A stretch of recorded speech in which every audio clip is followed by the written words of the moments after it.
Hello friends, I'm pretty sure that many of you must have an experience when patient came to you complaining a deep pain beneath the base of spine of scapula, and sometimes this pain is along with the posterior deltoid or triceps, or sometimes it is further radiating till the little finger, just mimicking C7-8 root pain. Friends, there are high chances of one less discussed but important syndrome termed as scapulocostal syndrome.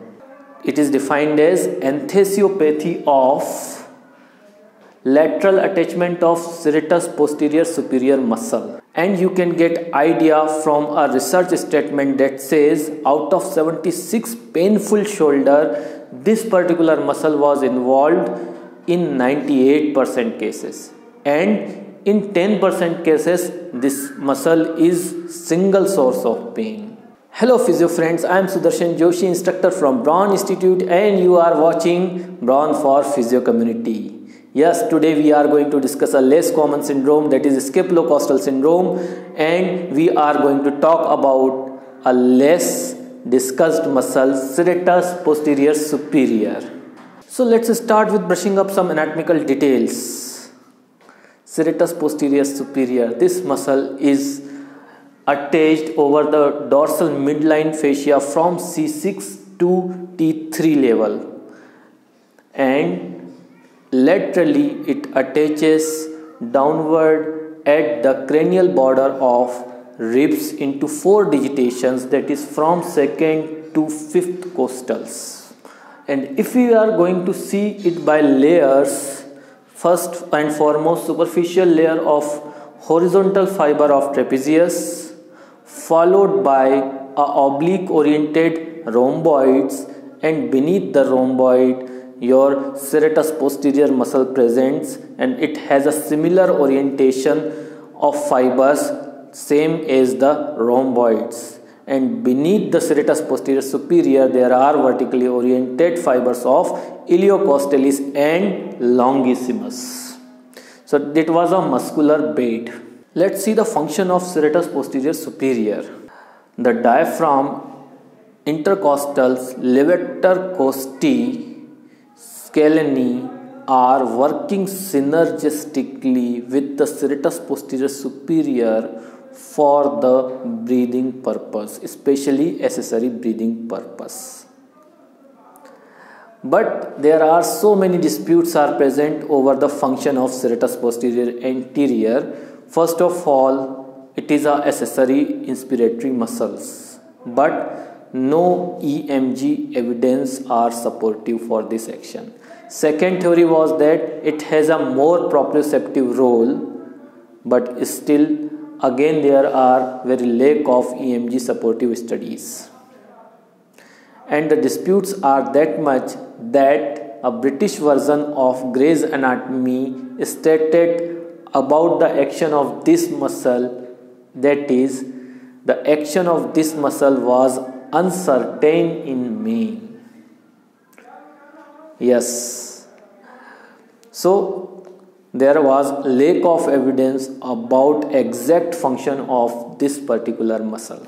Let's discuss about the pain presentation of this particular muscle.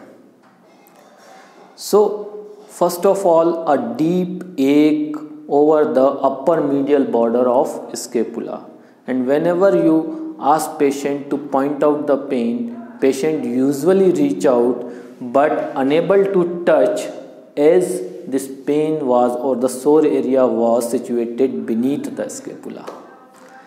Again, next thing, pain was sometime on the posterior border of deltoid, that is posterior shoulder pain, along with the long head of triceps brachii muscle.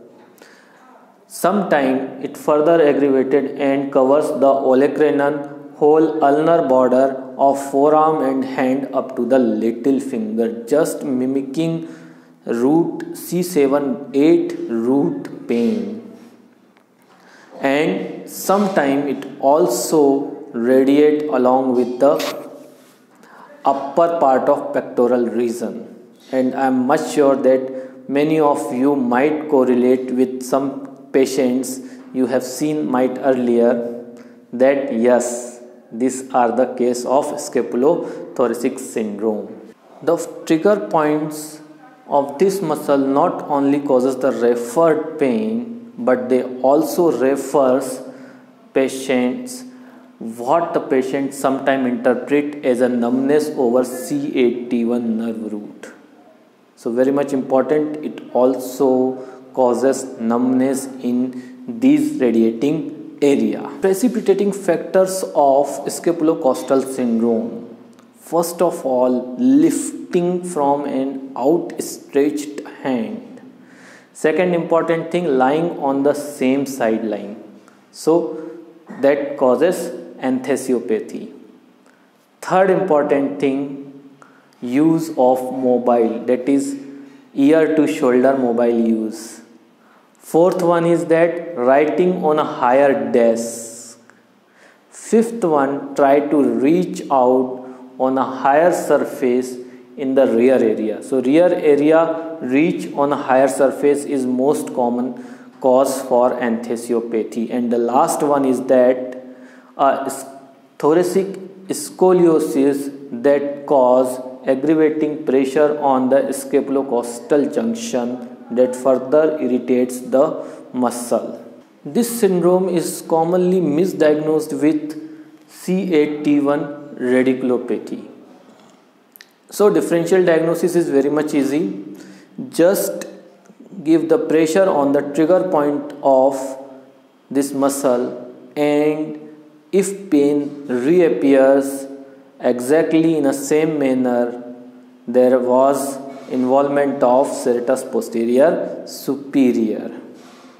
Second important thing, it was most of the time or sometime misdiagnosed with olecranon bursitis, or the third thing, a trigger from scaleni, which also mimics sometime in the same direction. And if we will talk about the serratus posterior superior and scaleni relationship, they are said that there are often scaleni has a primary trigger and serratus posterior superior muscle has a satellite trigger. Let's move to the treatment of this scapulocostal syndrome, and treatment was very simple. First of all, correct any paradoxical breathing if present. So while means of so many treatments are present to correct the paradoxical breathing, or even small instructional breathing or breathing with small instructions can correct this pattern. So first of all, correct the paradoxical breathing pattern. Second one, eliminate the frequently performed precipitating activities, so ergonomic corrections. And the third one is to treat the trigger point, and trigger point can be treated by various ways. One was the self, second was trigger point treated by the therapist, manual pressure, and it can be done in a prone or sitting position. Condition is same. Whenever you going to reach the trigger point, always ask patient to abduct the scapula as much as he can, so that only you can have a reach to the trigger point.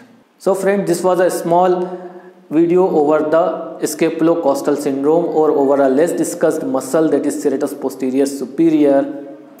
Please give your valuable feedback on comment section, and we will see you soon with next video. Thank you very much.